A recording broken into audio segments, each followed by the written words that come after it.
Guys একটা ভাই comment করে দাদা MT50 নিয়ে আসো। তো এতদিন তোমরা তো রাস্তা দিয়ে গাড়ি আসতে দেখেছো, ক্যামেরাম্যান ওইদিকে ঘোরাও। আমরা ওই ধারে বাংলাদেশ থেকে গাড়ি আনছি আজকে। ওই যে দেখতে পাচ্ছ আমাদের নেভি স্কোয়াড, এখানে দেখো, এখানে একটা নেভি স্কোয়াড রয়েছে, এই যে একটা নেভি রয়েছে, এখানে দেখো এই যে নেভি স্কোয়াড। তো গাড়ি আসছে আমাদের, ওই যে আমাদের নেভি স্কোয়াড নিয়ে আসছে।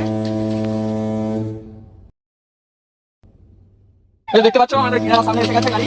তো টাইটানিকে করে আসছে আমাদের গাড়ি বাংলাদেশ থেকে। ওইবারে দেখতে পাচ্ছ বাংলাদেশ, ওইদিকেও একটা আর্মি বসে রয়েছে। ওই যে দেখে দাও সুন্দরবনটা দেখে দাও, ওই সাইডে সুন্দরবন।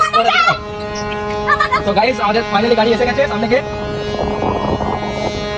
তারপর দেখিয়ে দাও ফুললি মডিফাই, শুধুমাত্র বাংলাদেশ থেকে এনেছি MT50 16 Pro Max। এটা দেখছো কিভাবে ঢুকে দিচ্ছি, ক্যামেরাম্যান এদিকে এসে। তো এই যে দেখছো আমাদের পাইলট ইনি নিয়ে এসেছেন, মানে জাহাজের ক্যাপ্টেন। তো দাদা আপনার নাম কি? এটা বাংলাদেশ থেকে এসেছে, পুরো বাঙালি। আপনার নাম কি দাদা? এই আমার বাংলা কথা জানে না। তো গাইস ফাইনালি আমাদের ফেরিঘাট থেকে গাড়ি উঠছে। টেম্পারটা দেখে দিচ্ছি আপনাদেরকে, এটা টেম্পার। কারো যদি লাগে কমেন্টে বলো।